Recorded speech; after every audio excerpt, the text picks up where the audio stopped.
Good morning, gardeners. Welcome to Simply Jubilee. Today I'm going to talk a little bit about how to get garden beds ready for planting after the snow has melted. First, I'm going to take you over here because I've got my goats that have come over. They've seen that I have banana peels. It's one of their favorite treats. We have Mary here and Merlin on the right. I'll leave them with that. So, garden beds, specifically garden beds in areas where it freezes over winter. Typically, you leave them alone all winter, and some people like to mulch theirs heavily before the snow hits. I typically just leave mine as is after I've done harvesting everything.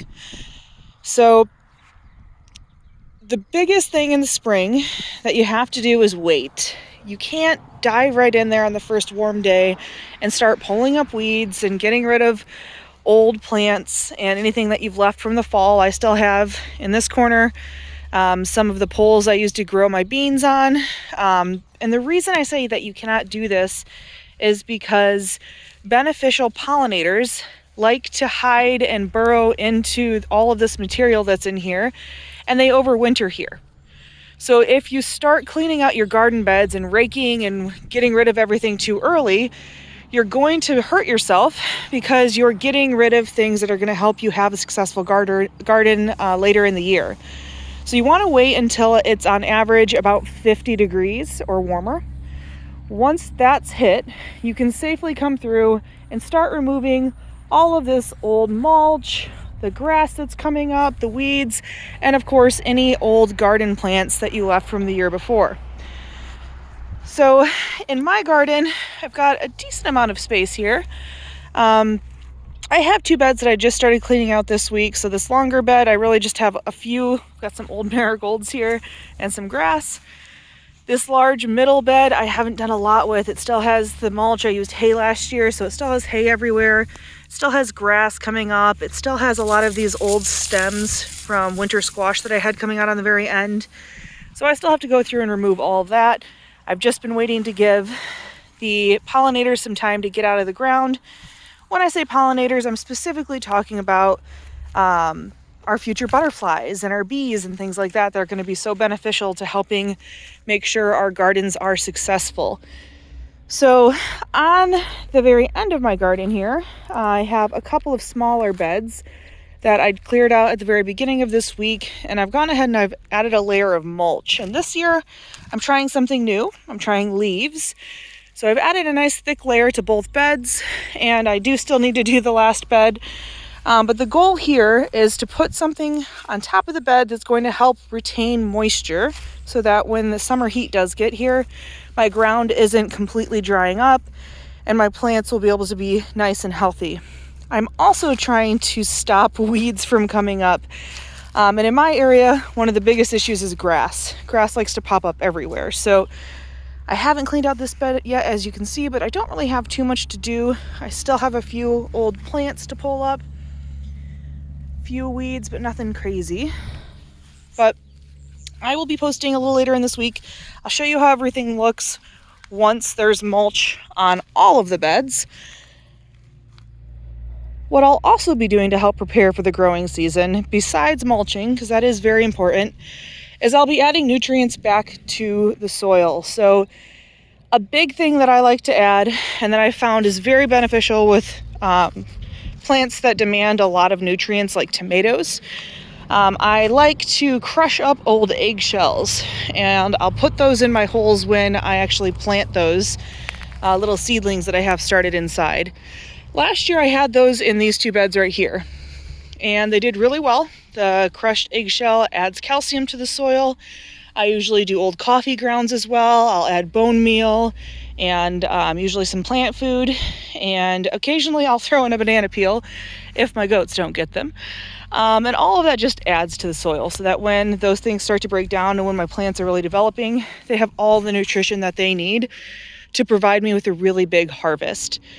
Now this year I'm going to be growing all of my nightshade plants in these 3 small squares. So nightshade family, that includes things like tomatoes, peppers, eggplants. It does include potatoes. I'm not going to have the room for that in these 3 beds. But those 3 major categories will go in here. So tomatoes, peppers, and eggplants. The last 2 years I've grown them over here. And there's not really a huge issue with growing things more than 1 year in the same location, but you want to be careful with doing it too long term. So if I were to continue growing tomatoes or peppers repeatedly in the same spot, what can end up happening is they leach the soil of specific types of nutrients, and then they start to become less healthy. So unless you're supplementing your soil with additional nutrients, which I do, you really shouldn't leave plants in one area. The other issue is that if you grow the same type of produce in the same spot year after year, you can develop diseases that get into the soil, or bugs that attack your plants that start to lay eggs in the soil, and you can start having these repeat issues. So just to prevent that, it's a good idea every 2 years or so to rotate your crops, which is why I'm now putting those down a couple of rows. Now just past them, I do have my other nightshade family spot. This is where I grow my potatoes. So I've got this little mound here. And this was actually it's a big long row of dirt. This was all my leftover dirt from when I filled my garden beds originally. So all I did last year, and it worked so well, is I shoveled out some of the dirt on the inside of the mound. I layered some compost. I put my potatoes directly in there, and then as my seedlings started to come up, I continued to just rebury them until the mound was completely level. At that point, the majority of the plant was underground, and when they did finally poke through the surface after being buried so many times, I had a really robust plant that ended up giving me a huge harvest. I'm going to grow the same potatoes I grew last year. Last year I grew Adirondack Blues, which is kind of an ironic name because the potatoes are not blue. They are like a bright, vivid purple. And they're absolutely delicious. They have kind of almost a nutty flavor. So I'm very excited to try those again this year. And then next year I'll get to rotate my potatoes to another area to prevent any kind of buildup in the soil. So the main things, again, as you prepare your garden for the summer 2022, I forgot what year it was for a minute, but as you prepare yourself for this growing season, you really just want to make sure, A, you're not starting too soon. Give those bees and butterflies a chance to get out of the ground. You want to make sure that you're supplementing the soil with something else, especially if you're doing what I'm doing and using a raised garden bed. You have to make sure you're giving back to the soil. Beyond that, it's really just mapping out the spacing, so making sure you're giving your plants enough space to healthily develop and become large enough, and making sure that you're thinking about companion planting. So you're putting plants next to each other that aren't going to be leaching the same nutrients from the soil. I'll talk about some of these things in later videos, and I'll post again at the end of the week so you can see where I'm at with my beds and how prepared I am. At this time, it's definitely still too cold in upstate New York to start bringing my seedlings outside that I've got started indoors. But I can get my beds ready at this point. Temperatures have raised, and I can start eagerly thinking about bringing my seedlings outside. So until next time, have a wonderful day.